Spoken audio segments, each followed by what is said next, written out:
दर्जा ब दर्जा इत्मीनान से स्थान ले लें आप सब। बहुत बढ़िया बिरहा भी आप लोगों ने सुना।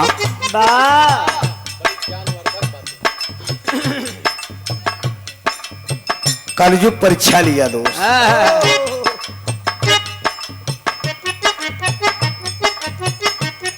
हमारे डॉक्टर साहब एक लाइन बजावत हैं, बड़ी पुरान बजावत हैं। अरे वाह अबे का कहाँ के गावत है। कंकड़िया मार के जगाया,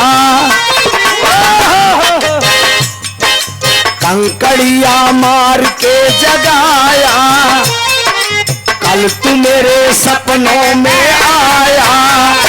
बालमा तू बड़ा ओ है, बालमा तू बड़ा ओ है। सब पुरानी यादें हैं जो।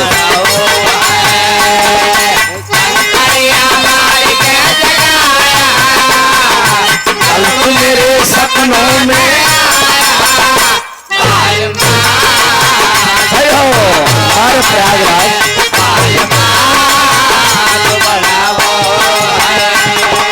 सोई थी मैं आहा खोई थी मैं, ओ हो सोई थी मैं आहा खोई थी मैं,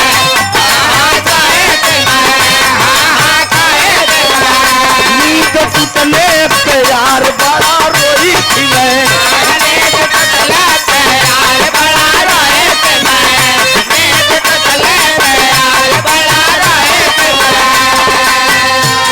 मेरे रोने पे तू मुस्कुराया, मेरे रोने पे तू मुस्कुराया। बालमा तू बड़ा ओ है, बालमा तू बड़ा ओ है, बालमा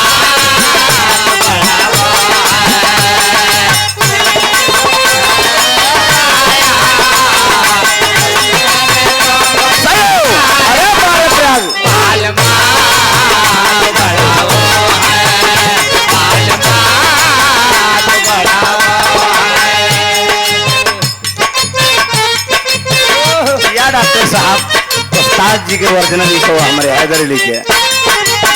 चलो दिलदार चलो चाँद के पार चलो, हम भी तैयार चलो।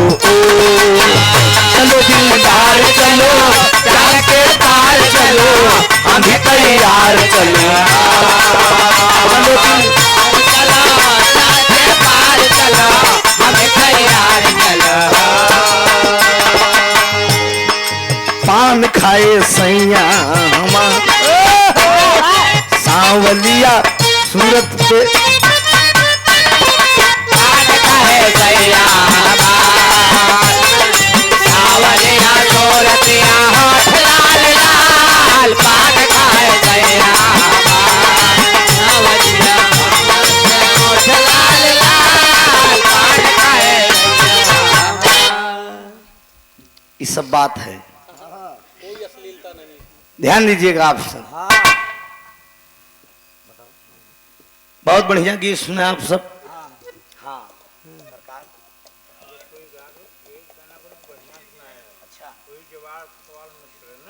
अच्छा भैया अरे मोर करे जा का नाम बा, रुका भैया का नाम है? मोतीलाल। हमारे मोतीलाल भैया हैं।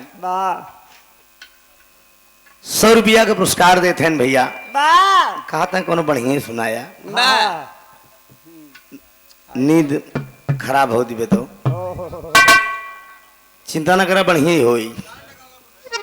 कांड गए केकर केकर मनवा राखी अकेले ही जियरा।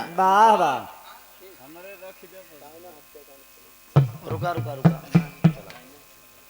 हम बतावत है ना यार। हमारे लल्लू भैया कनौजिया जी जब से प्रोग्राम लिखा गया तब से कहन गदहवा वाला कहन मार गदहवा हो चाहिए, गदहा वाला यार। पहले सुनो तब गुनो तब धुनो, मतलब पड़ोसी की झाड़ लग जा दिबे, असर हो था ना कहीं कहीं। बड़ी गूढ़ बात आप लोगों ने सुना। कलयुग के 5 सवाल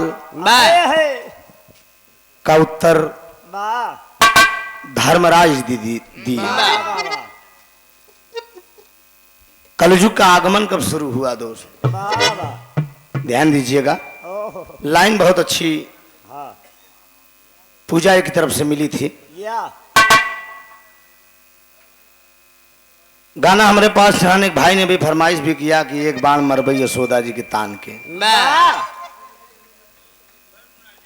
वही सुनाई दे गाना के जोड़े से बा एकदम।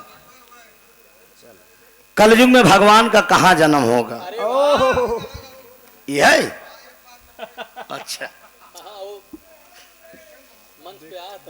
अच्छा जब आए तब फरमाइश करें हैं।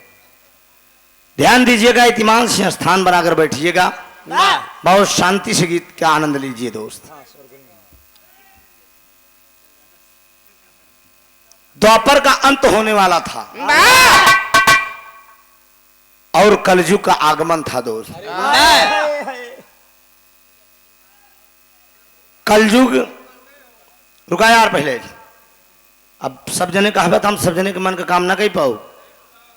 कांड और बलात्कार सुनो सुनते ही हमारा देश में बलात्कार बढ़ गया।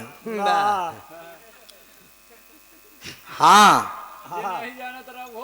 हाँ जे नहीं जानत रहन कि यार का होई सारे के जेल जाब, ओकरे बाद छूट के आई जाब, फिर दोबारा करब। राम रहीम हरीम पहुंच नहीं गया है। अब जे पहुंच गया है ओकरे आत्मा से पूछा, वही जेल में कोका बेली करता है। कोका बेली औकात दर पे आवत भी हुए। ध्यान दा आप, जो भी काम करिए मर्जी से करिए, दिल का मेल होना चाहिए। हाँ, हुस्न अगर चाहती है, उस्ताद हमारे हैदर अली गावत हुस्न और इश्क का बोलबाला है दुनिया में।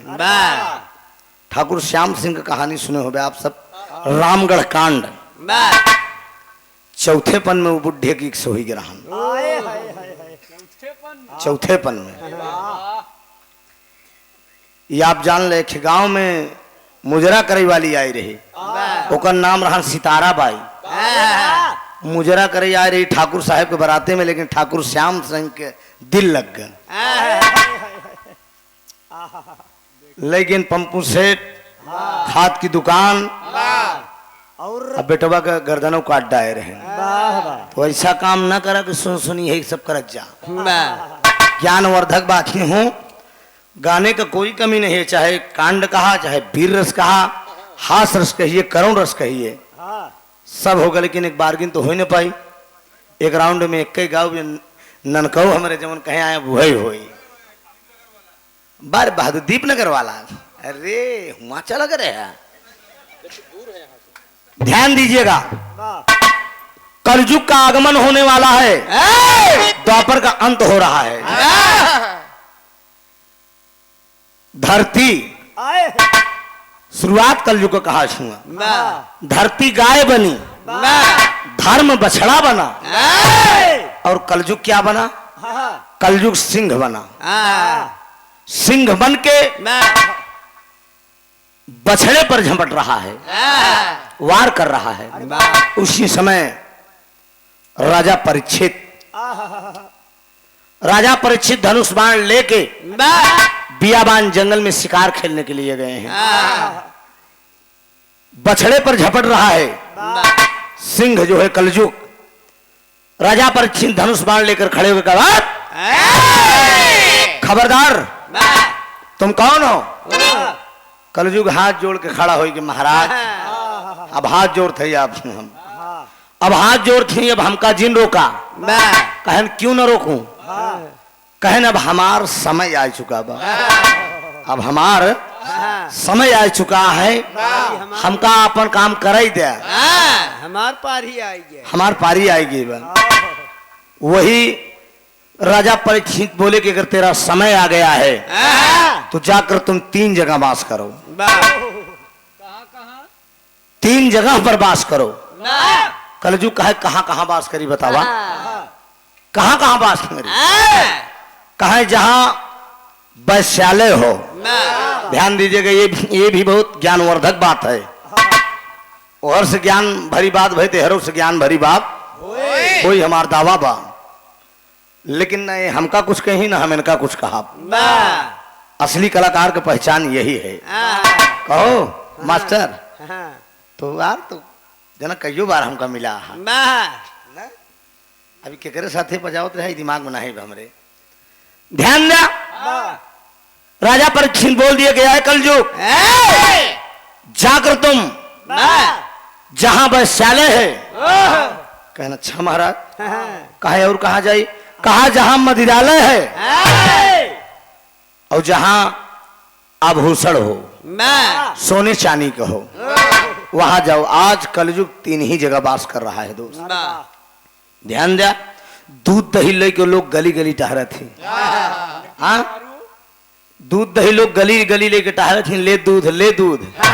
आखिर महीना में हिसाब दे में लोग पैसा काटे ले थे कि दूध वाले तूने पानी मिला के दिया था।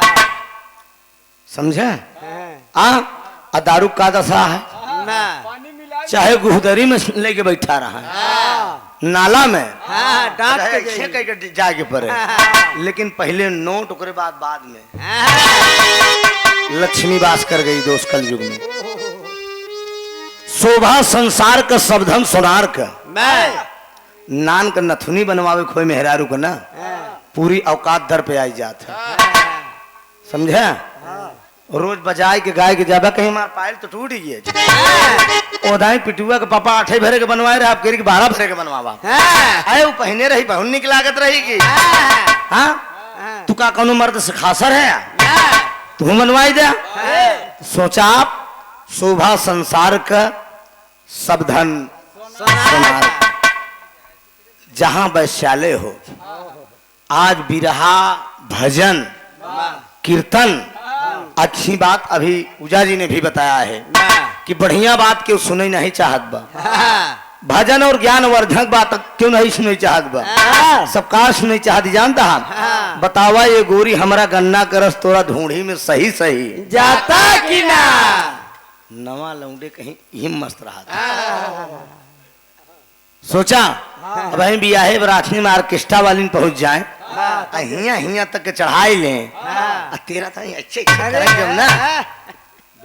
लौंडे के बाद छोड़ा बुढ़वा मस्त हो जाती, चौथे पन वाले। सही कहा था ना, बुढ़वा बाप बेटवा बैठ के साथ ही एंजॉय ले थे। फर्क इतना भी बेटौना सरक हमारा पीछे बैठी, बपुआ आगे बैठ जाता। सोचिए आप क्या हमारे देश की दशा है दोस्त। ये राजा परीक्षित बोल दिए दोस्त जाओ वही कलयुग करेस का। राजा परीक्षित की ताज पहने रहे दो। राजा परीक्षित एक ताज पहने तो उसमें सोना लगा था, हल्का सा सोना लगा रहा। जाएगा राजा परीक्षित क्योंकि ताज पे वो कलयुग विराजमान हो गया। और जब कलयुग विराजमान हो गया राजा परीक्षित के, तो राजा परीक्षित के दिमाग चकराए लाग दोस्त। एक राजा होके लेकिन अनर्गल सूझे लाग का है, कलयुग सवार हो गया। लोमस ऋषि तपस्या कर रहे थे दोस्त। लोमस ऋषि जंगल में तपस्या कर रहे थे और लोमस ऋषि ध्यान में मस्त थे। राजा परीक्षित बोले गया साधु मुझे पानी पिला दो। अब लोमस ऋषि तपस्या करता है, इतने में एक मरा हुआ सर्प पड़ा था।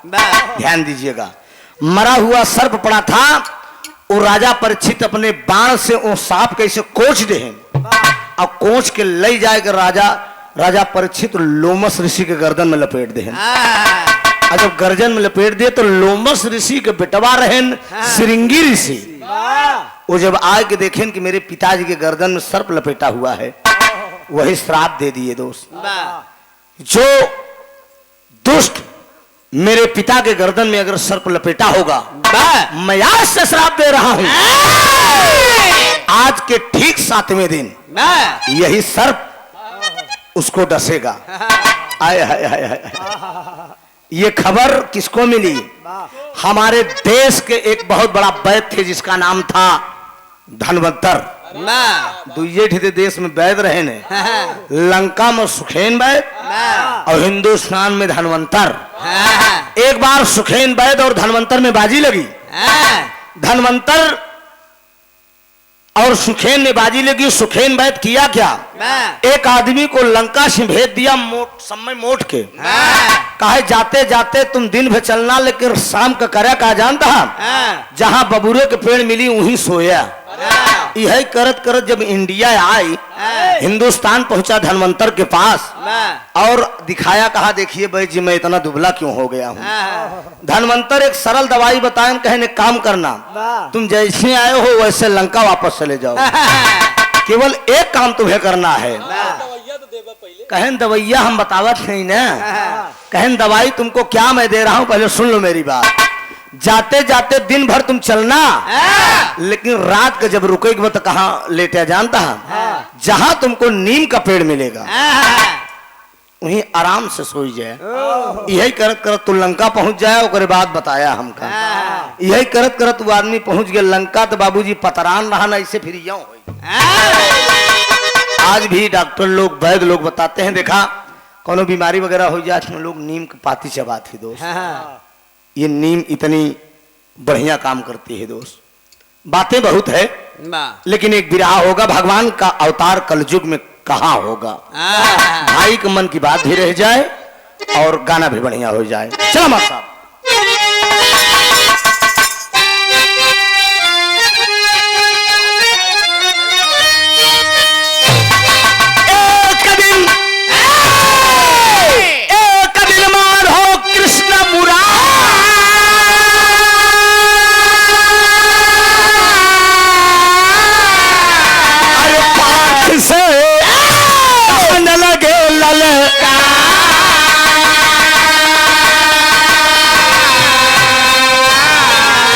बड़का भैया माना बतिया अब हमार।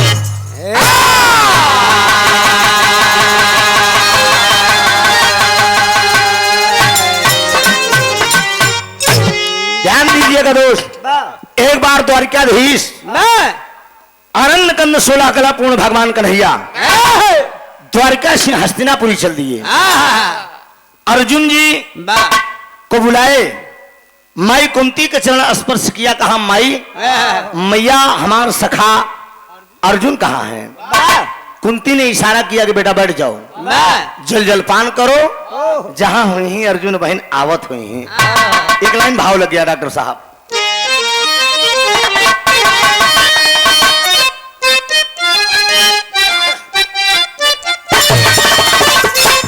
ओहो कव्वाली के हमारे उस्ताद जी गाया करते थे, हैदर अली जुगनू साहब।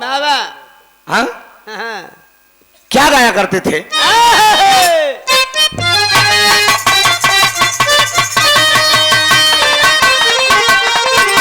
अरे मजहब मजहब दोनों एक है, बस बदला करीना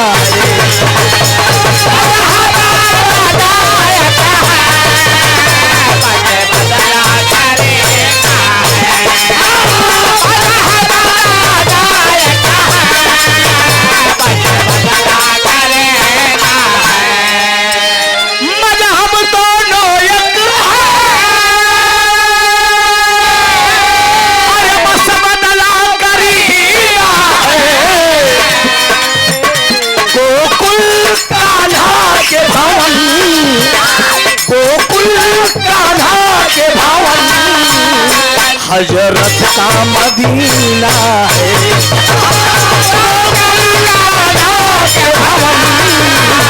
हजरत का मदीना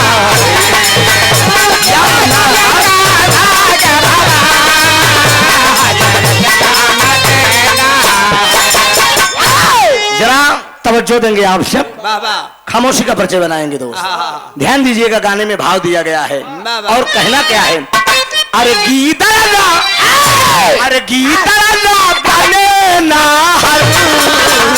चढ़ने से अखाड़े में,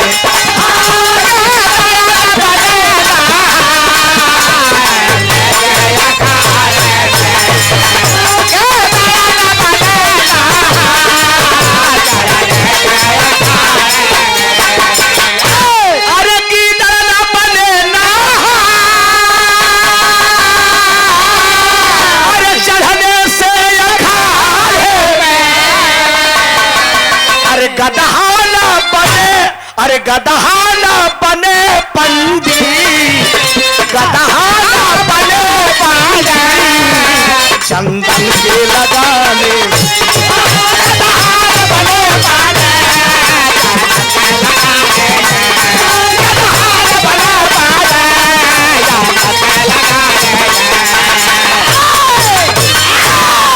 गीदड़ न बने ना हर चढ़ने से अखाड़े में, और गदहा न बने पंडित चंदन के लगाने से। गीदड़ गीदड़ होते और गदहा गदहा होते, ओके कितना चंदन मनन पूतई, और जब ज्ञान ही नहीं बा तो मन ना रंगाए रंगाए जोगी कपड़ा। क्या मतलब निकल रहा है? दरदार दादा दारा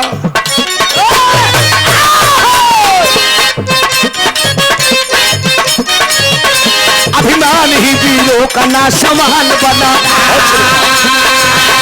अभिमान ही वीरों का नासवान बनाता, अभिमान से जो मुक्त है बलवान कहा, अभिमान ही वीरों का नासवान बनाता, अभिमान से जो मुक्त है बलवान कहा।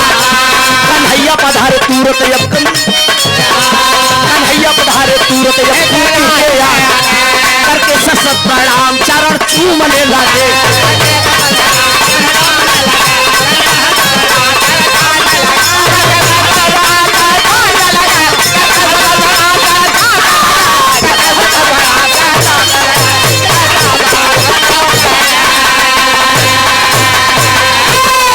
अभिमान ही वीरों का नाशवान बनाता, अभिमान से जो मुक्त है बलवान कहता। कन्हैया पधारे तुरंत कुंती के आगे, करके सशक्त प्रणाम चरण चूमने लगे। माई कुंती के पास भगवान कन्हैया पहुंच गए।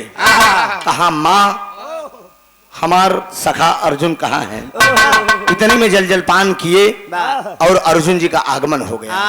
और जब अर्जुन जी आ गए तो भगवान मुरली मनोहर कहें कि अर्जुन हमार बिख्यार ब्याज चला जंगल में शिकार कई आवा जाए।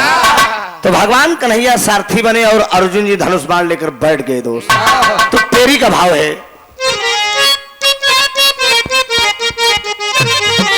अरे मोरे राम अरे घुमई का पिया बनवा चले, अरे तपारस बनवारी रथिया पे दुई नौ जनवा, घुमई का पिया बनवा चले, तपारस बनवारी रथिया पे दुई नौ जनवा।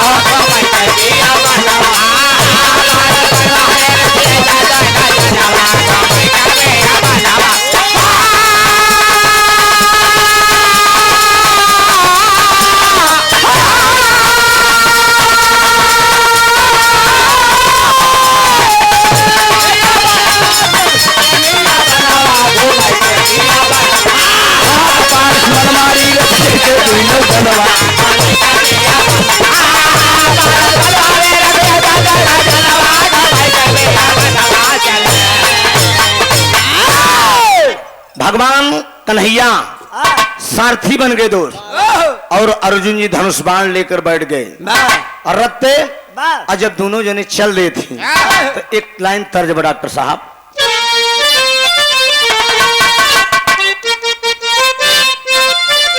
बड़ी पुरान तरज है तरज का लाइन बती, हम हई मजनू का यार, अरे हम हई मजनू का यार, कहे हम हई मजनू का यार, प्यार सिखलाई बे गोरी।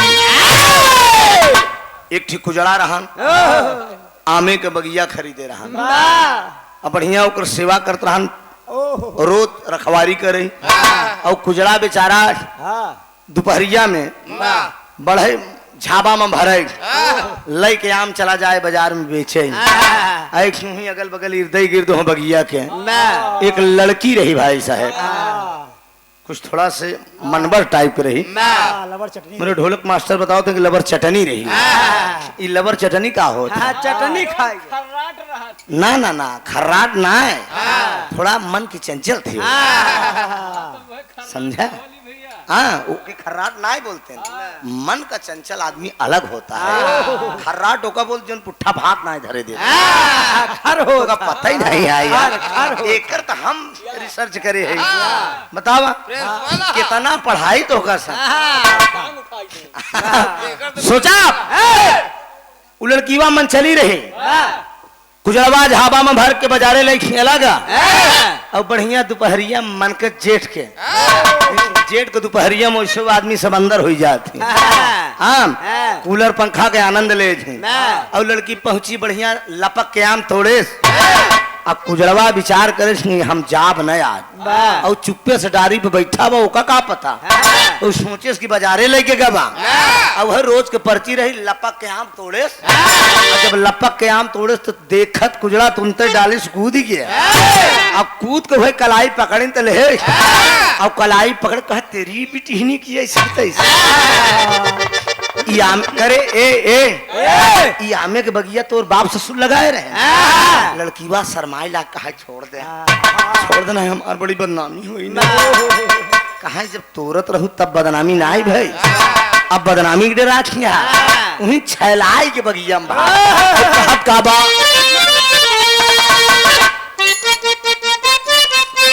कहा खाई गए लंगड़ाया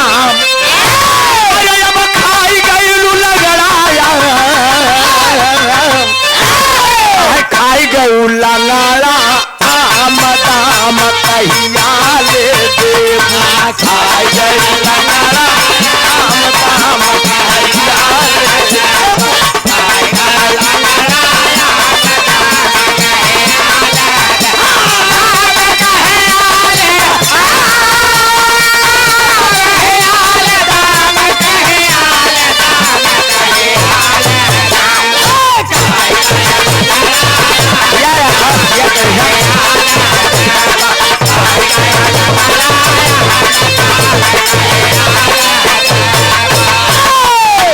ए गोरिया अरे गोरिया हे गोरिया अरे तोरी चढ़ाली अरे झूली जाई जौन दिन गलवा के चाम दाम कहिया ले जवानी दिन न रही आज जमन लपक तोरत आधा किलोग्राम जब ई झूली जाई ने तो क्यों पूछी ये जान ला लपक के आम तोरे आई हो तो दाम दे कुजरा और लड़की के बात कही लेकिन हर होत का बाबूजी अरे तू चले होई के सवार अरे अब तू चले होई के सवार भाई तू न जाने होई के सवार सीधा पिया बनवाई दिहल न जाने होई के सवार पिया बनवा दिहल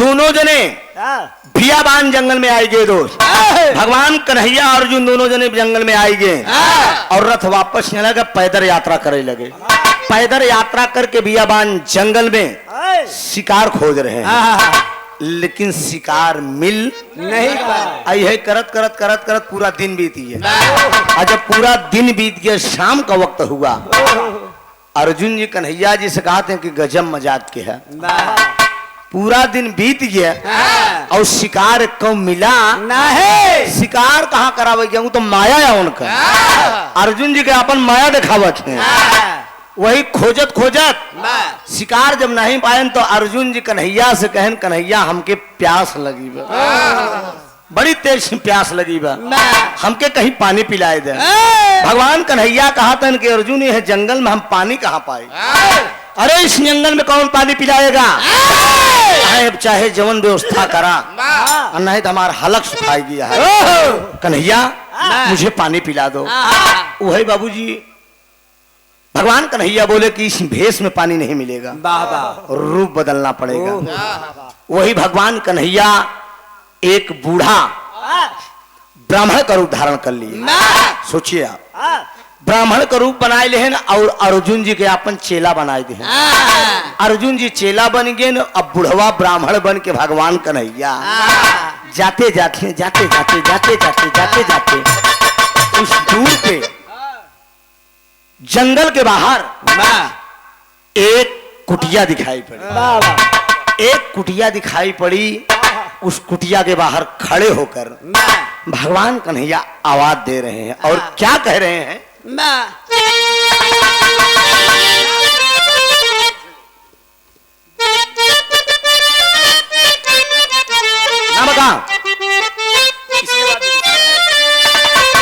यह दृश्य लाइन दाम। अरे नहीं नहीं हाय हाय अरे नई झुलगी के छैया बलम दोपहरिया बिताइला हो। सोचा कैसन झुल नहीं रही जा ताड़ा परदेश बलमुआ हमके घर ही छोड़ के तनी जाए से पहले एक बार खाएला ओठा लाली सर रोटी बोल के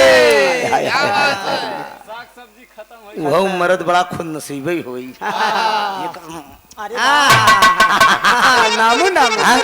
अगर ये मिला था सोचा वो कैसन झूलनी रही। लिखने वाले राइटर को सलाम है बाबूजी। एक गीत यूट्यूब पे हम गाए। मेरे साथ में मेरे ही जनपद की गायिका प्रीति पाल ने मेरे साथ गाया। देश के प्रधानमंत्री दामोदर दास मोदी जी उज्ज्वला का जब वितरण किए दोस्त गैस सिलेंडर का, हमारे प्रतापगढ़ जनपद के एक राइटर सगीर खंजर साहब मालिक करे उन्हें स्वर्ग में उच्च स्थान मिले। अभी 25 सितंबर को दुनिया से अलविदा हो गए दोस्त। सगीर साहब लिखे कि त्रिभुवन जी ये गीत आप नेट पे छोड़ दीजिए। तो हम मर्द का काम करे हैं, प्रीति तनी मेहरारू का काम करे हैं। हमसे सवाल करे हैं, क्या करे हैं? कहा अरे चूल्हा पे बने ना भोजनवा, अरे चूल्हा पे बने ना भोजनवा बलम तनी माना कहनावा हो। बने ना भोजनवा बलम तनी माना कहनावा हो। बने ना भोजनवा बलम तनी माना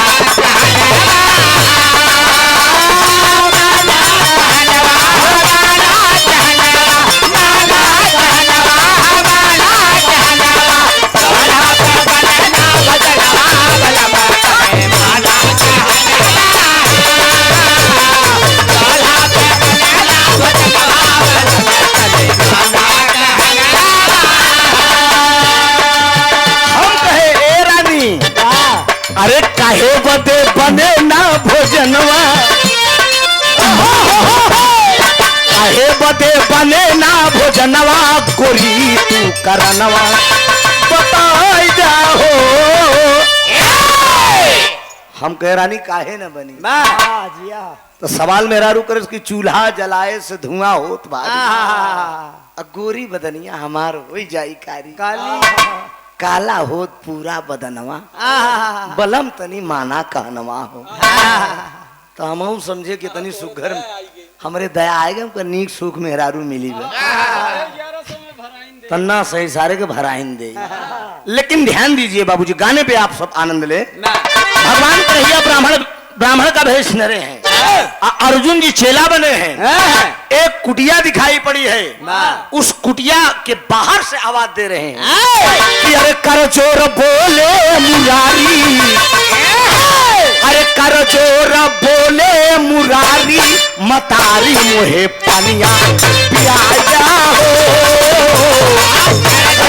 बोले मुरारी मतारी मुहे पनिया पियाया हो।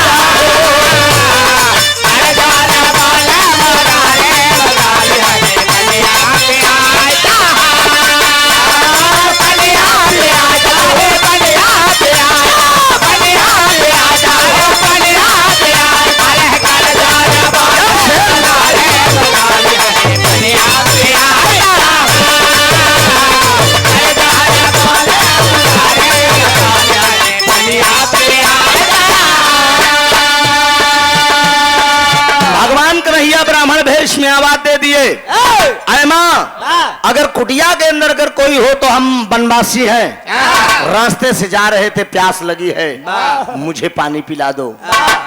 एक बुढ़िया थी मित्रों, एकदम मरने के कगार पे आई थी, चमड़ा एकदम झूल गया रहा, हड्डी हड्डी बची रही, मरे के कगार पे आई रही। वो बुढ़िया जब आवाज सुनती है कोई आया है बनवासी मेरे दरवाजे पे, पानी पीने के लिए आग्रह कर रहा है, मेरा फर्ज बनता है आए हुए अतिथि का सम्मान करूं। बुढ़िया बाहर आती है और आती है और आके देख के जाती, कहती बचवा रुका, पानी पीबा, प्यास लगी बा? कहन हाँ माँ। कुटिया के अंदर आप ही हो? कहा हाँ बेटा मैं हूँ, पानी लेकर आ रही हूँ। लेकिन बाबूजी ओ बुढ़िया जब कुटिया में जाती है, कुटिया से बाहर पीतल का लोटा है, साफ करके उसको एकदम स्वच्छ लोटा में पानी लेकर जब बाहर निकलती है, उस समय एक चमत्कार होता है। यहाँ विदेशी आबा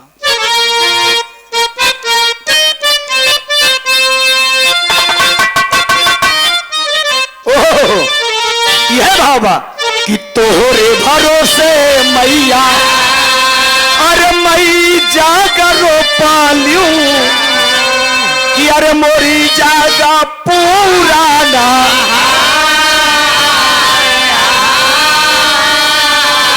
काहे गैया के घियना अरे होमिया करइबे, अरे धुआं नया का सावाए जा,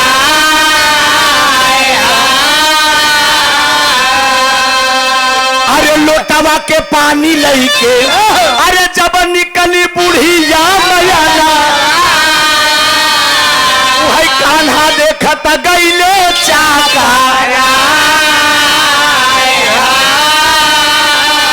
अरे वही तीन बाड़ कखरी में, अरे वही तीन बाड़ कखरी में, अरे दाबे बुढ़िया मयाना,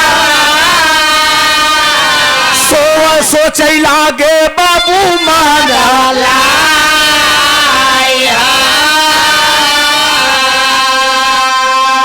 लेकर पानी जो बुढ़िया बाहर आती है बाबूजी, पानी तो बनवासी को पिला रही है, यहाँ तक ठीक है, लेकिन जब अर्जुन जी पानी पीने का प्रयास कर रहे हैं, लेकिन बुढ़िया पानी के साथ साथ उसने अपने कखरी में 3 बाण दाबा है। जब 3 बाण भगवान कन्हैया बुढ़िया के कखरी में देखे, अर्जुन को रोक देन, कहन अर्जुन रुक जाओ, अभी पानी मत पियो। कहन यहाँ प्यास लगी बा, और तू कहा था पानी न पिया? कहन काहे न पानी पी? कहन हमका कुछ गड़बड़ लागत बा, ई बुढ़िया मरे के कगार पे आई बा, चमड़ा एकर झूल गया एकदम, लेकिन ये अपने कखरी में 3 बाण दाबे बा।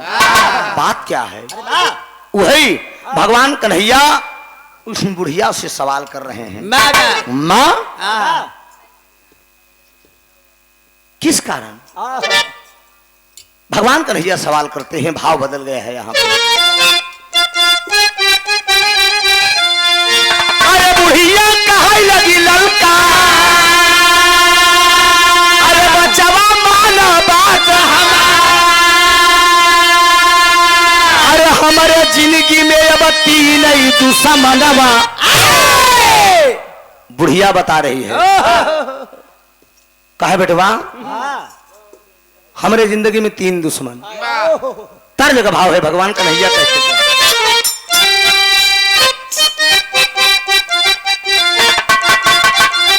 ओह जिया डॉक्टर साहब,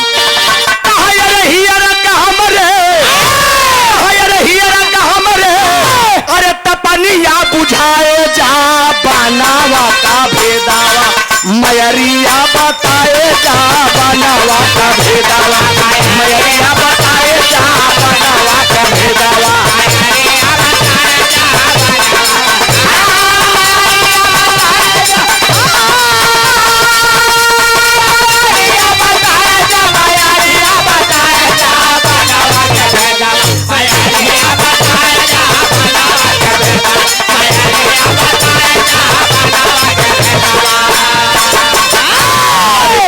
कहा है कि बेटा माना मोर कहनवा, अरे जिंदगी में हमारे बाटन तीन दुश्मनवा, कहा अरे दुश्मन का नमवा, अरे दुश्मन का नमवा, अरे मयरिया गिनाए जा बनवा का भेदवा, मयरिया बताए जा बनवा का भेदवा, मयरिया बताए जा बनवा का भेदवा।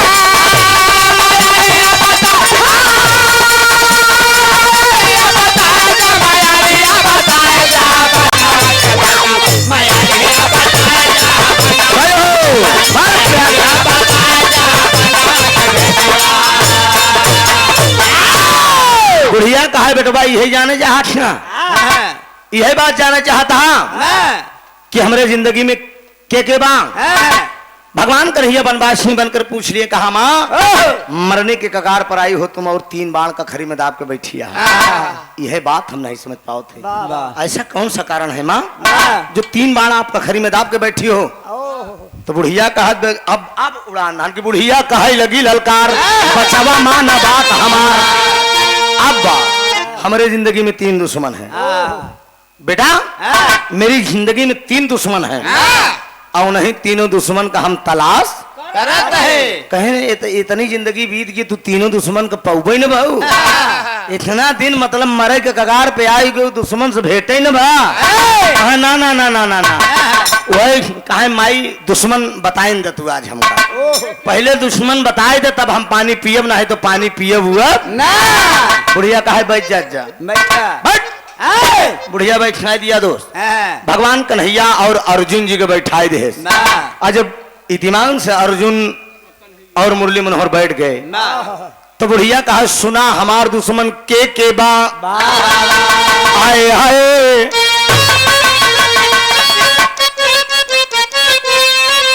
यह करज कलाल में स्वर्गीय बाबू राम आधार हमारे गावत रहे उस्ताद हैदर अली, कहा अरे झकोरा मारे झूलनी, अरे झकोरा मारे झूलनी, वही साड़ी लहरा रे झकोरा मारे झूलनी, साड़ी लहरा रे झकोरा मारे झूलनी,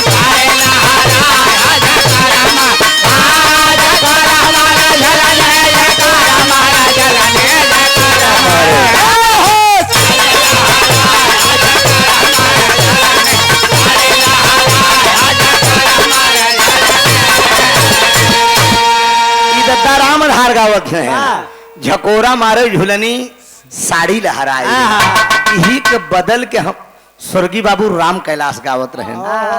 वो दद्दा जब गावे तो कुर्ता का टोक पकड़े, रुका हो कुर्ता का टोक पकड़ेंगे ऐसे कहे सुने वाले दोस्त,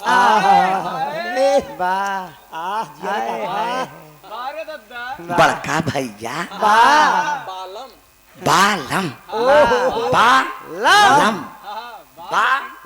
लम इतना लंबा बड़ा लंबा सुने वाले दोस्त, पेरा था हाय हाय रे ऐसे पेरा था ऐसे भैंस खूंटा पे बिना चारा का पेरा था, वैसे कोनो दुल्हन दुल्हा के याद में पेरा था। देसी कहावत कही बे आकाश मास्टर, ऐसी कमैया जिनकर भतरा एक दिन खाबे दुनिया में ऐसा कहाँ सबका नसीब है, कोई कोई अपने पिया का करीब है। एका जान ल भाई साहब, मेहरारू से जब अलग हो लगा थी मन से धू, ए डॉक्टर साहब जरा रिसर्च करना मेरे दोस्त, आवे लगत होवे बजावे तो डॉक्टराइन खड़ी हो जाता कई बजे आई जा बे धीरज बधावे के परत आओ आओ टाइम गिनत रहा थी बेचारे। वैसे कोनो दुल्हनी के दुल्हा परदेश बा, अब तो मोबाइल चल के पहले चिट्ठी चौपाती से काम होत रहा कि आवे लागे तो खबर आवे जहाँ बताई दे हमरे बुधनवा के अम्मा से हम 13 तारीख के आओ, बढ़िया नीम रंगना लाली लिपस्टिक लगाई की दुल्हन कुआं पर पानी भरे जाता। जब सास रानी देखी तो कहना क्या करे ऊपर बिजली गिरी, कहे बलम परदेसिया दादा वाली एकवा लगा दे, अरे नहीं ना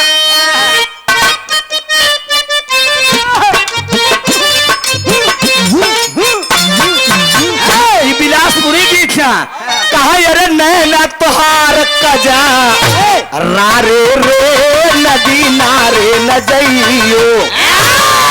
लेकिन दद्दा गावई कहा अरे आज बड़े री बोलई, अरे आज बड़े री बोलई कागा हो जना राजा जियई है।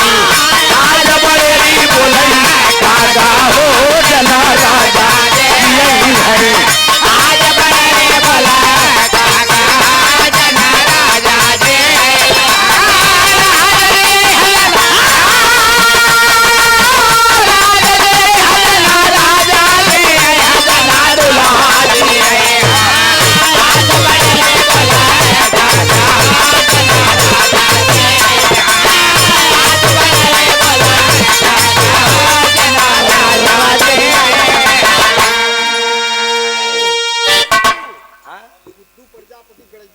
गड़ैया का धरती से आप पुत्तू प्रजापति जी ई स्वर्गीय बाबू राम कैलाश के लाइन पे पुरस्कार देते हैं। दातार सुखी रखे सब भैया लोग सुखी रहे। कहे मोर मन मोर मन मोर मन मोर मन सजवई से लागा हो जना राजा जियई है। कहे बलम परदेसिया आय हाय अरे राजा परदेसिया लौट के नाही आए दुल्हा परदेसिया लौट के नाही आए राजा परदेसिया।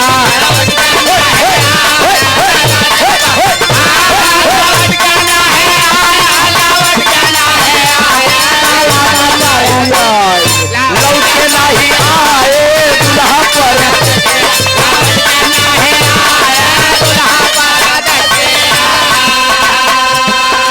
दुल्हिन का दर्द मर्द बेदर्द हाँ हाँ बिरहिन का दर्द मर्द समझ नहीं पाए राजा परद लौट के नहीं आए दुल्हा परदेसिया लौट के नहीं आए राजा परदेसिया।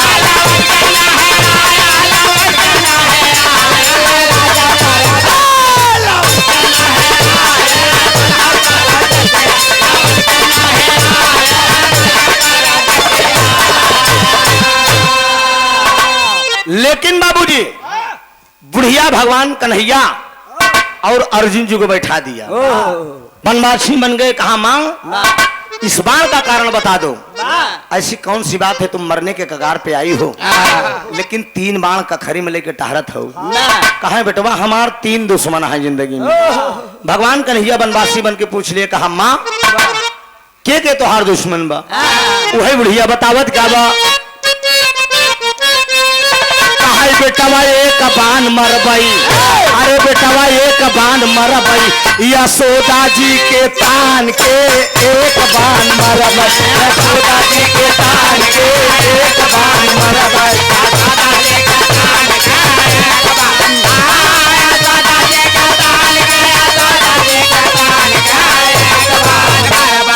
यशोदा जी के तान के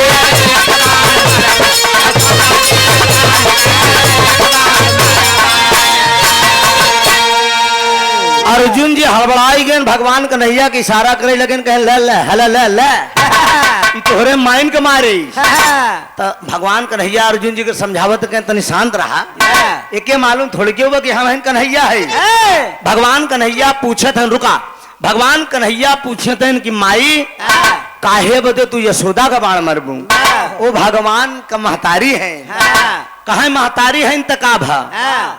पहले उठी के लड़किया बड़ा दुलारे कहो कहे तनी का तमाखन अब खाए रहे काधा, तनी का तमाखन अब खाए रहे काधा वही कछरी में बांध दे मोरे भगवान के एक बाण मरबई यशोदा जी के कान के एक बाण मरबई।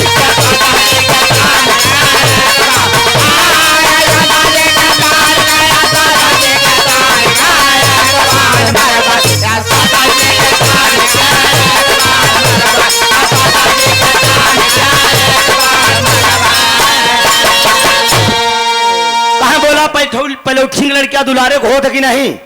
भगवान कन्हैया तनिक माखन खाई ले रहे यशोदा के तनी हिम्मत कि कछरी में बांध के डंडा डंडा मारे रहे हमारे भगवान का हम पाई जाए तो उनके छाती में बाण घास दे। अर्जुन कहन हला लैब सम्हारा जंगल घुमा में जाए रहा तोहरे महतारी के पाई काम तमाम कह दिया। भगवान मुरली मनोहर मंद मंद मुस्कुरा रहे हैं कहन वाह माँ वाह। कहन और ही बतावा माई दूसरा दुश्मन तो हार के बा वही बतावत का है बुढ़िया कहा पांडव धनुधारी रहेन अर्जुन बला कहा अरे कान्हा से काम लेन अरे कान्हा से काम लेन अरे देखा राठावान के एक बाण मरब यशोदा जी के कान के एक बाण मरब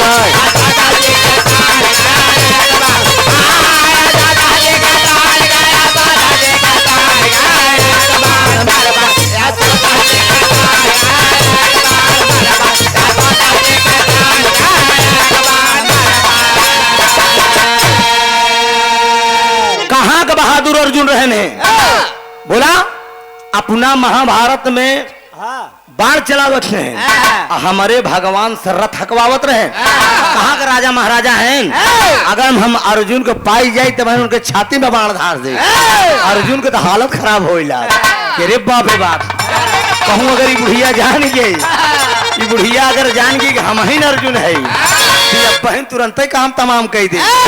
भगवान कन्हैया अर्जुन को समझावता है कि तू शांत रहा एक थोड़ी क्यों पता कि तू ही अर्जुन है राजू कहन बताओ माई ई तीसरा दुश्मन के बता तीसरो माई बताई दे में कहा पांडव दुलारी बाटिन द्रौपदी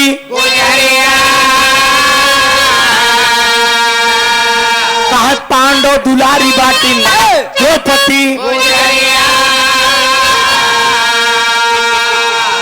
रजस्वला में थी दोस्त सोचा नरक में हमरे भगवान को याद कर लिया द्रौपदी पाई जाए नौकरे छाती में बाण हम धास दे उसको बुलाना ने नरक में मेरे भगवान को बुला लिया जिसमें दुशासन साड़ी खींच रहा था सभा बीच में साड़ी बीच नारी है कि नारी बीच साड़ी है। द्रौपदी भगवान कन्हैया का पुकार किया और भगवान चीर बढ़ा दिए दो जब चीर बढ़ा दिए उस समय रजस्वला में थी नरक में थी बतावा हमारे भगवान को क्या याद करे चाहिए भगवान कन्हैया बोल दिए कि माँ भक्त पे जब कष्ट पड़ेगा तो किसी भी स्थिति में हो नरक में भी हो या कैसे भी हो अगर भक्त याद कर रहा है तो भगवान को नंगे पांव आना पड़ेगा इसमें कोनो शक नहीं बा। तो ये बात जब होगी तीनों दुश्मन का नाम बता दिया तो भगवान कन्हैया कहने लगे बनवासी रूप में बुढ़िया से कि बतावा अगर तोहरे भगवान का हम दर्शन कराई दे तो बोला हमका का देबू तू कहे जवन मांग लेबा बेटवा हम दे देबे। त्रिभाषा बना लिए भगवान और त्रिभाषा जब बना लिए तो वही भगवान कन्हैया बुढ़िया से कहते हैं कि जरा तुम आंख मूंद लो माँ जरा आंख मुनो मैं तुम्हारे भगवान का तुमको दर्शन कराता हूं। तो आल्हा का भाव दिया गया है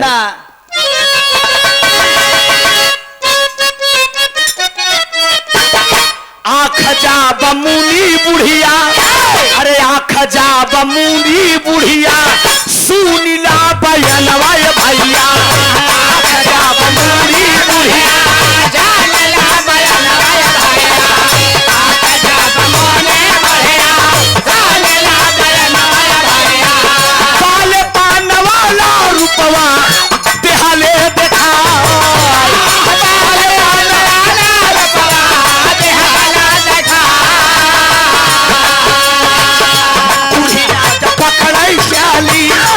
पकड़ाई चाली हो गए अंतर ध्यान भैया पकड़ाई चाली हो गया भैया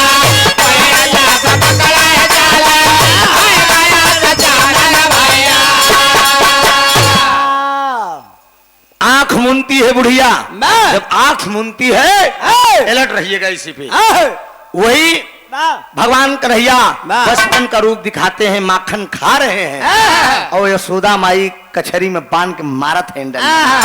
बुढ़िया इसमें बर्दाश्त नहीं है, वह पकड़े चली यशोदा के। इतने में भगवान कन्हैया बोले जरा आंख खोलो माँ। और जब आंख खुला तो मामला ठन गोपाल। वही भगवान कन्हैया धीरे से बोले कि माँ आपने मुझे वचन दिया है, एक काम करा जो 3 बाण बा। हेलो, ये जो 3 बाण है, ये 3 बाण में अब एक बाण धीरे से हमका दे दे। ले ले एक बाण चालाकी से। कितना बढ़िया चालाकी भगवान कन्हैया, एक बाण हम असल ले ले।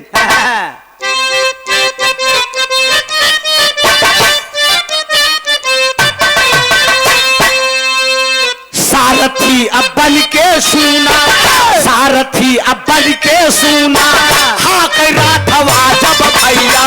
सारथी अब बन के सुना,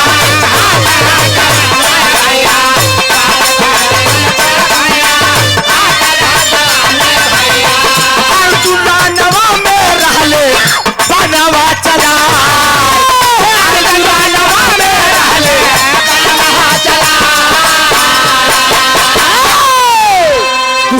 दूसरी बेरी भगवान कन्हैया बोले आंख मूंदो माँ। जब आंख मूंदती है तो दूसरा रूप दिखा रहे हैं। भगवान कन्हैया रथ हाँक रहे हैं, अर्जुन जी संसन बाण चला रहे हैं। बुढ़िया पकड़े चली कि अर्जुन जी के पकड़ के हम तुरंत ही बाण से काम तमाम कही दे। भगवान कन्हैया बोले आंख खोलो माँ। जब आंख खोला तो कहा माँ आपने वचन दिया है, आपने मुझे वचन दिया है मारने का नहीं बल्कि देखने का, इसलिए दूसरा बाण मेरे हवाले कर दिया। सभा बीच द्रौपदी के, सभा बीच द्रौपदी के खींचत बाट भैया, सभा बीच द्रौपदी के खींचत बाट भैया भैया, सभा बीच द्रौपदी के खींचत बाट भैया। कबले भगवान बोले सुना माई बात, कबले भगवान बोले सुना माई बात। तीसरा रूप द्रौपदी का दिखाते हैं।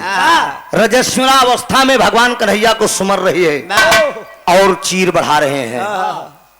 बुढ़िया पकड़ने चलती है द्रौपदी को और बोले आंख खोलो माँ। 3 बाण ले लिया और जब 3 बाण भगवान कन्हैया चला के ले लेहन, तब अर्जुन जी कहन अब बढ़िया काम करे, भले ले लिया नहीं तो ये कहूँ धांस देते तो द्रौपदी तो बच जाती, यशोदा मैया तो बच जाती, हम जाई कहन तू चिंता न करा, चिंता न करा, हमारे रहते हुए तू न जाए पौबे। लेकिन बुढ़िया तब ले प्रण कर लिया, इसी आलम में रहेगा। बुढ़िया प्रण कर लिया, बुढ़िया कहा बाण तो ले ले, बाण तो ले लिए हो लेकिन बिना हम जान तो नहीं मार पाए तीनों जने के, लेकिन शान जरूर मार दे, हम तीनों जने के श्राप जरूर दे दे। अब बुढ़िया का दिया हुआ श्राप आज कलयुग में अजर अमर है दोस्त। बुढ़िया तीनों लोगों को श्राप दिया है, यशोदा को, अर्जुन को और द्रौपदी के। क्या श्राप दिया है? पहला सरापा बुढ़िया, पहला सरापा बुढ़िया, यशोदा का तिहली भैया, पहला सरापा बुढ़िया, यशोदा का तिहली भैया, पहला सरापा बुढ़िया, यशोदा का तिहली भैया। मरता की बेरी बेटा के मुंह न देख पाए, मरता की बेरी मुंह न देख पाए। यशोदा को श्राप दे दिया। बुढ़िया श्राप देती है कि यशोदा मैं तुझे श्राप दे रही हूं, भगवान तेरे दरवाजे से चले जाएंगे, जिस दिन तेरे दरवाजे से चले जाएंगे दोबारा लौट के तेरे दरवाजे पे नहीं आएंगे। बेटे की याद में तू तड़प तड़प के मर जाएगी, लेकिन कन्हैया का मुंह देखने का तुझे सौभाग्य नहीं प्राप्त होगा। याद रखना मित्रों, यशोदा के दरवाजे से भगवान मुरली मनोहर जब मथुरा चले गए तो लौट के दोबारा यशोदा के दरवाजे पर नहीं आए। बेटे की याद में तड़प तड़प की यशोदा मर गई। और दूसरा शरा पाऊ है, दूसरा शरा पाऊ है, अर्जुन का तिहली भैया, दूसरा शरा पाऊ है, अर्जुन का तिहली भैया।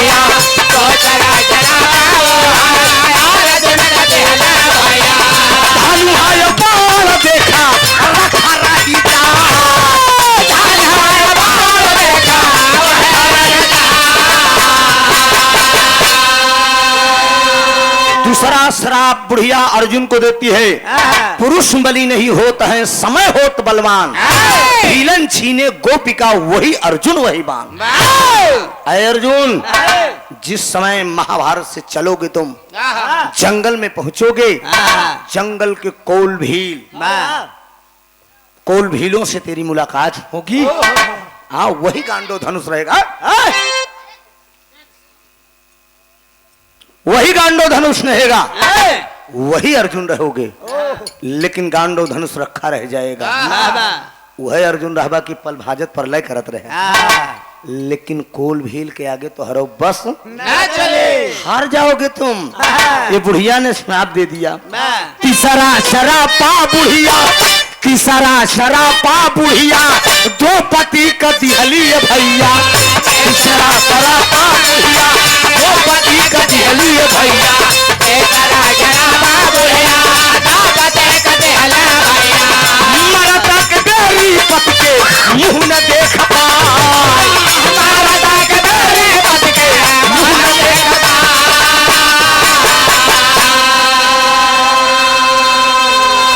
तीसरा श्राप बुढ़िया द्रौपदी को दे रही है। अरे द्रौपदी, पांचों पतियों समेत जिस समय हिमालय पर्वत पे तुम गलने के लिए जाओगी, पांचों पति मरते वक्त में तुम पांचों पतियों का मुंह देखने का सौभाग्य नहीं मिलेगा।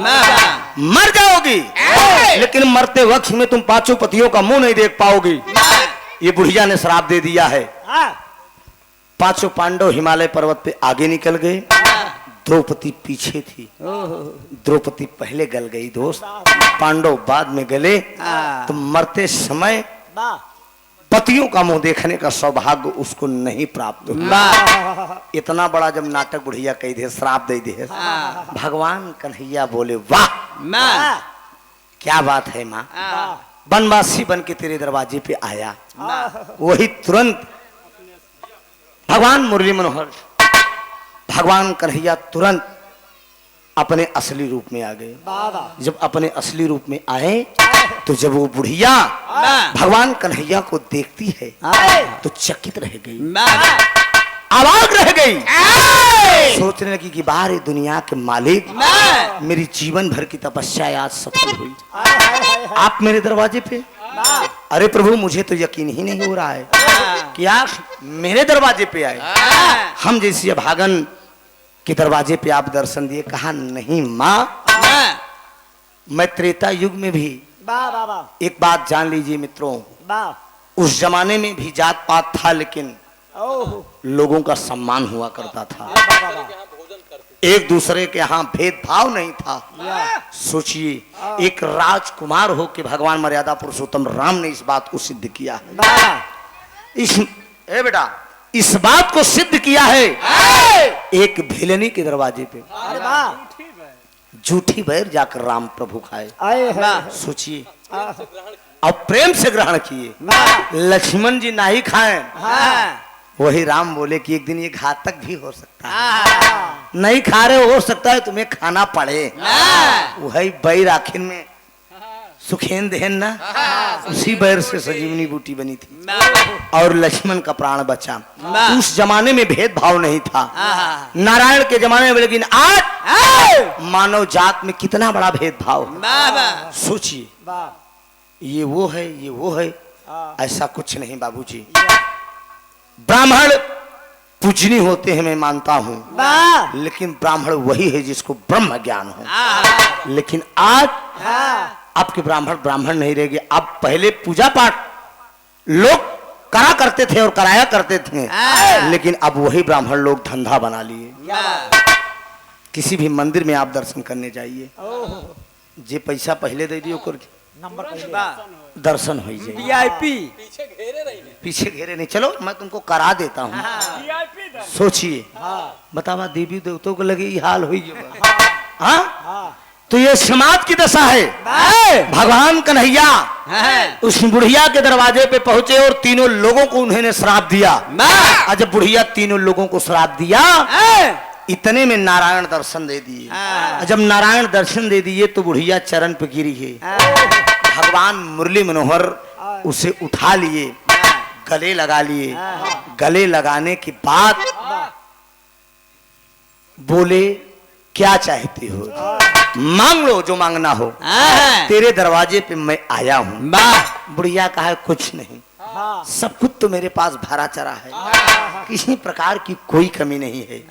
कमी है तो दुनिया का मालिक केवल एक चीज की कमी है। वाह क्या कमी है? हाँ। एक औलाद नहीं है। हाँ। मेरी बुढ़ाई का कौन सहारा होगा? मैं केवल मैं यही चाहती हूँ, जिस तरह से आप मेरे दरवाजे पे आए, वाह पहला शब्द आपके मुख से यही निकला, कर जोर बोले मुरारी मतारी मुहे पनिया पियाए द। मां शब्द से आपने मुझे संबोधित किया है। मैं हे दुनिया का मालिक, केवल यही मेरी इच्छा है, मेरी गोद में अरे बाबा एक बार केवल पुत्र रूप में जन्म ले लीजिए, मेरा जीवन धन्य हो जाएगा प्रभु। भगवान कन्हैया बोले यो मस्त, जाओ माँ, मैं तेरी गोद में पुत्र के रूप में जन्म लूंगा। हाय हाय हाय हाय हाय, ये द्वापर की कथा है, आने वाला युग कलयुग है मित्रों। भगवान कन्हैया जब बोले कि मैं जन्म लूंगा तो मेरी माँ रहेगी, मैं तेरा पुत्र हूँ। तो बुढ़िया कहे बारे दीन दयाल, बारे भगवान, बड़े आराम से कह दे कि बेटवा हो तुहार, बेटवा तो तू हो तो सबको कोखी में, लेकिन तू गद्दारू रहा, दगो बहुत तेज करत। बुढ़िया कहा क्या भाई आखिरी भाव में,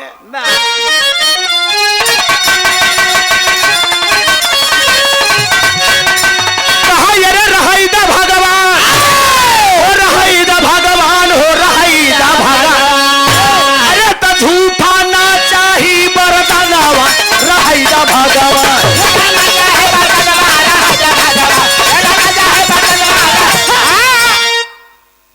शेर, ऐसा पुत्र किस काम का? बोलो, ऐसा पुत्र किस काम का? झूठा वरदान देने से क्या मतलब है? भगवान कन्हैया वाक रह गए, कहन माई कब हम कहा झूठा वरदान के का दी, कहा सुना हम प्रमाण देते। त्रेता त्रेता में राजा दशरथ घर में तू भैला, बेटा सुखा पावे के तू बन के चाला गईला।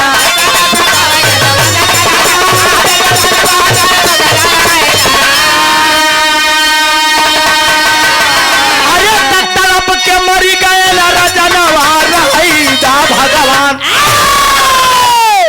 बोला त्रेता में तू ही रहे ना, राम रूप में पैदा भरे आना, चक्रवर्ती नरेश अयोध्या का राजा दशरथ के घर बुढ़ाई दाऊ राजा दशरथ सोचन की बेटवा का रात तिलक कही दे, कुछ भार कम हो जाए, और जब वो रात तिलक करे के प्लान करे तो ऐसा माया तू रचे, जोगिया वस्त्र पहन के बन चल दे।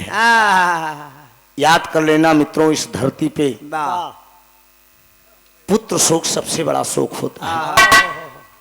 औलाद का गम औलाद का पानी याद करा देता है।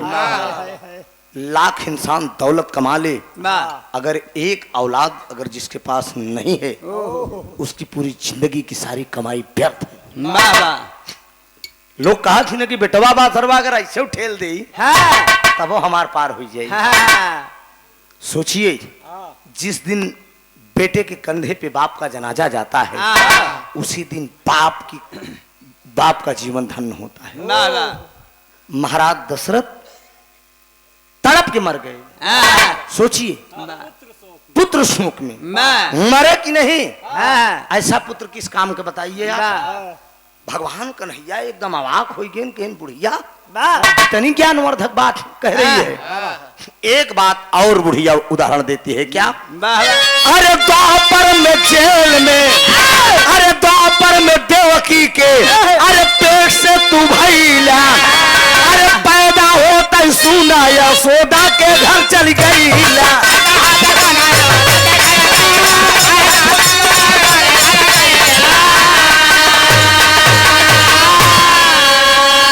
सोचिए, जे पैदा करे महतारी पुत्र का सुख पायस, देवकी के आपने कोई सुख दिया?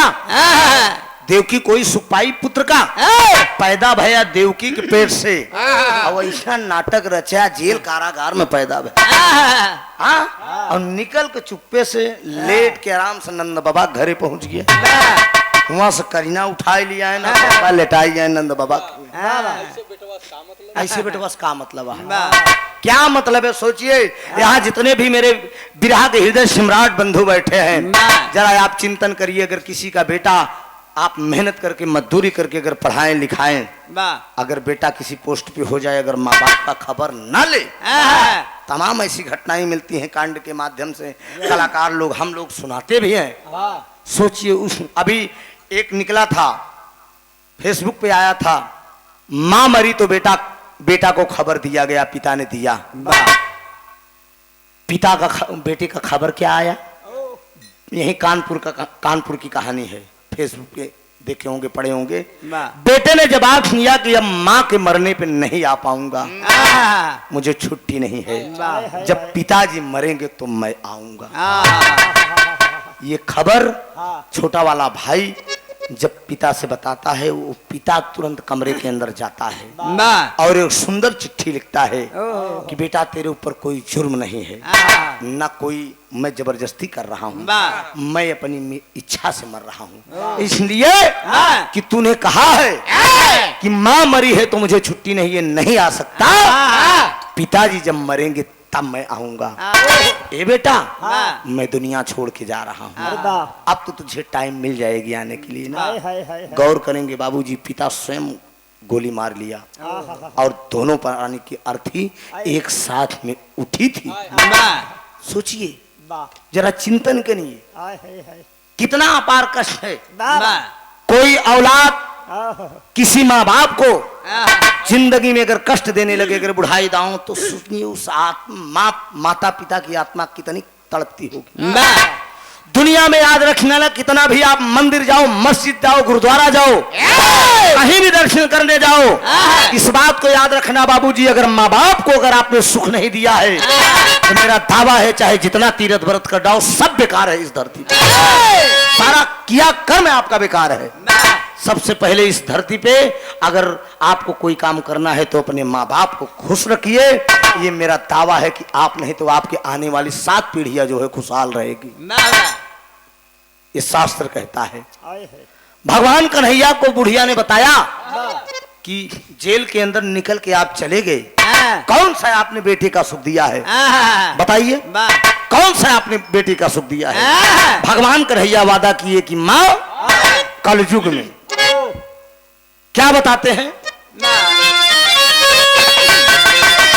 अरे प्रांत गुजरात रही अरे प्रांत गुजरात रही सिंघल दीप अब बताई ब्राह्मण की कुंवारी तू अब कन्ना रहबू माई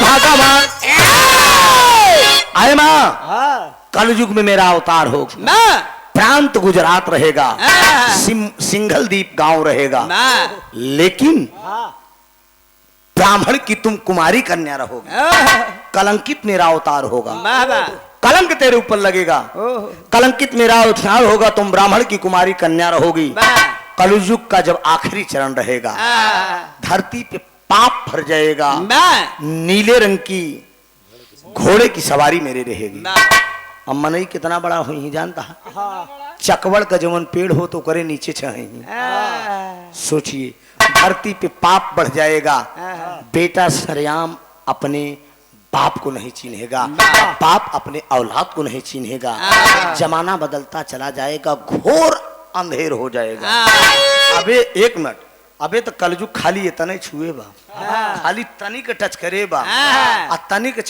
टच करे पी हाल बा हाँ माई बाप का इज्जत एकदम मिट्टी में मिलावे बड़े तैयार है समय आएगा दौर आएगा भी आप टीवी पेपर पत्रिका के माध्यम से कलाकारों के माध्यम से आप लोग सुना करते हैं कि फला लड़की को चला दिया गया दहेज के चक्कर में या फला लड़की को जबरदस्ती बलात्कार कर दिया गया।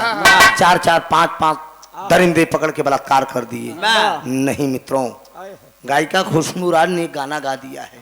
क्या बात है। लिखने वालों को मैं बहुत बहुत धन्यवाद दे रहा हूं, ऐसे राइटर को। जहां सूर्य की प्रकाश नहीं पहुंचती है वहां कवि की प्रकाश पहुंचती है। कवि की लेखनी में इतना दम हुआ करता है। एक समय आएगा, एक दौर आएगा, खुशबू जी ने गाया है कि थोड़े दिन के बाद जमाना इतना आगे बढ़ जाएगा, थोड़े दिन के बाद जमाना इतना आगे बढ़ जाएगा, लड़कियां अपन जान बचाई, लड़की पटक के चढ़ जाएगी। ये दौर आएगा मित्रों, वो दिन आएगा, याद रख लेना। मर्दों का बलात्कार होगा सरेआम रोड पे, दारू और मदिरा में मर्द छोड़ो, लड़कियां मस्त रहेंगी। ऐसा युग आएगा, क्षमा चाहूंगा सुनने में अभी आप लोग को कड़वा लगेगा, लेकिन ये सत्य होगा। कलयुग में ऐसा होगा। भगवान मुरली मनोहर ने बुढ़िया से ऐसा वादा किया कि घोर कलयुग लगेगा, कलंकित मेरा अवतार होगा, नीले रंग की मेरे घोड़े की सवारी रहेगी, और जब कलयुग में हम जन्म लेंगे तो पापियों का विनाश करेंगे। माँ, जब पापियों का विनाश करेंगे, पापी इस धरती से खत्म हो जाएंगे, तो फिर से एक नया युग चलेगा।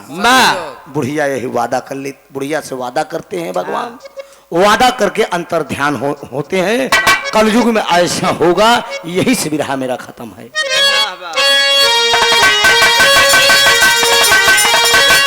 स्वामी गीतानंद अनंत भय भुल्लुर तय दिए को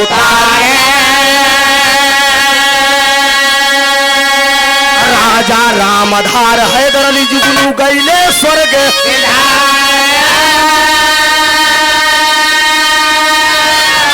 अरे राम घुमई का बिया बनवा चले, ओ भैया अरे घुमई का बिया बनवा चले, अरे त्रिभुवन नाथ का बाट इलाहाबाद भवनवा, घुमई का बिया बनवा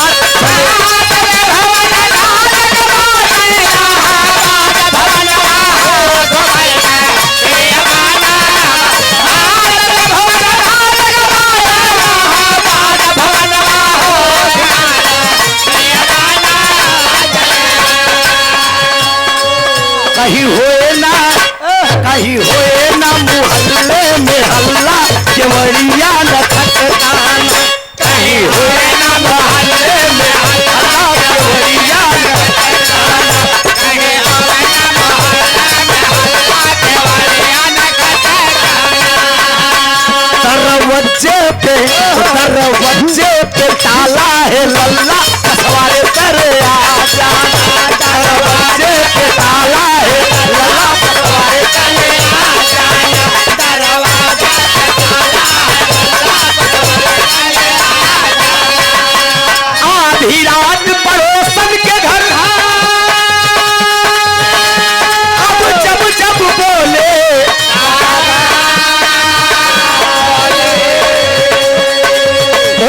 सारी रात दरी का पल्ला घूंघटवा उठा जाए, सारी रात दरी का पल्ला घूंघटवा उठा जाए।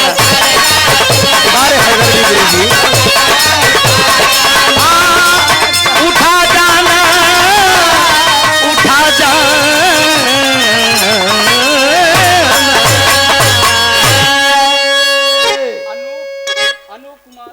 अच्छा भैया अनूप कुमार जी गुरुपट्टी से 100 रुपया का पुरस्कार देते हैं। बहुत बहुत प्रणाम भैया को, नमन भैया। अरे सब दिन रहे ना समाइया, ए बका कहर सब दिन रहे ना समाइया, सब ही से चाला सब बोल के, सब दिन रहे ना समाइया, सब ही से चाला सब बोल के, सब दिन रहे ना समाइया, झूठी दुनिया झूठा जमाना झूठा आना जाना, झूठा जमाना झूठा आना जाना, झूठी दुनिया झूठा जमाना झूठा आना जाना,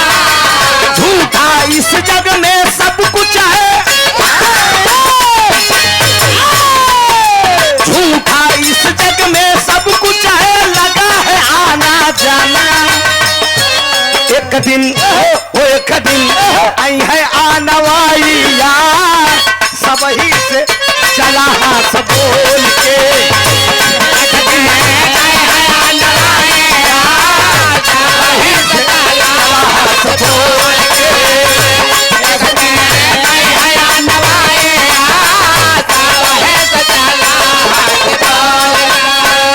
लाइन को आप समझकर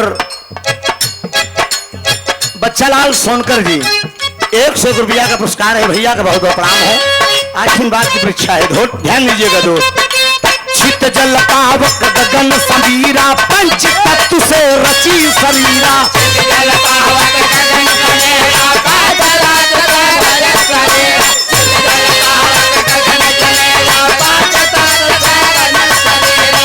जल पावक गगन समीरा पंच तत्व से रची शरीरा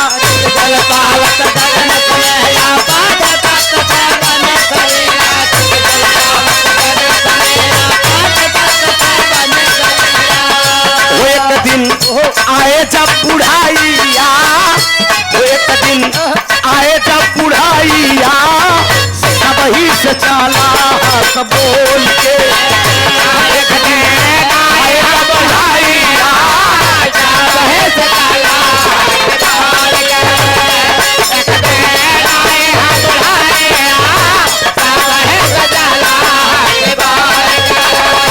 आखिरी लाइन है मित्रों। मली मली मैल बदन के धोया और गुड़ भर के महल में सोया मली मली मैल बदन के धोया गुड़ भर के महल में सोया मली मली मैल बदन के धोया गुड़ भर के महल में सोया आई बुढ़ाई सुनना भैया आई बुढ़ाई सुनना भैया पुलुक पुलुक के रोया हाँ हाँ आई बुढ़ाई सुनना भैया बुलुक बुलुक के रोया हो त्रिभुवन आए जम्मूतिया। यहाँ दुनिया में हर चीज झूठी है दोस्त, दुनिया में हर चीज झूठी है, केवल मौत सत्य है बाबूजी। दुनिया में कोई नहीं रह जाएगा, कितना बड़ा भी इंसान हो, अपने आप का कलेक्टर हुआ, समाजवादी पार्टी के आप संरक्षक धरती पुत्र नेता मुलायम सिंह यादव जी का बाबूजी अस्वस्थ हैं। सोचिए नहीं नहीं है, अभी खबर आई है। वाह वाह, मालिक परमेश्वर के में उच्च स्थान मिले। अच्छा, ये 21 रुपया का पुरस्कार, 31 रुपया का आप संतोष सोनकर जी कार्यक्रम के मालिक साहब, भैया का प्रणाम। बाब लल्लू एक बात तो नंबर आई जाएगी, पहलो काम कह दे, ध्यान दे दीजिएगा। मली मली मैल बदन के धोया और गुड़ भर के महल में सोया मली मली मैल बदन के धोया और गुड़ भर के महल में सोया मली मली मैल बदन के धोया और गुड़ भर के महल में सोया मली मली मैल बदन के धोया और गुड़ भर के महल में सोया मली मली मैल बदन के धोया और गुड़ भर के महल में सोया मली मली मैल बदन के धोया और गुड़ भर के महल में सोया।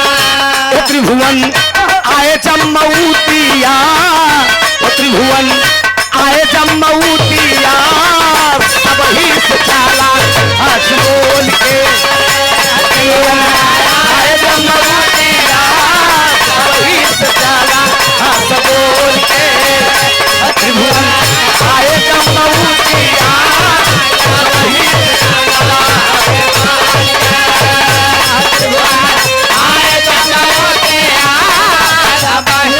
से चला सब बोल के। बहुत बहुत धन्यवाद। अब पूजा निगम जी से आप लोग सेवा लीजिए।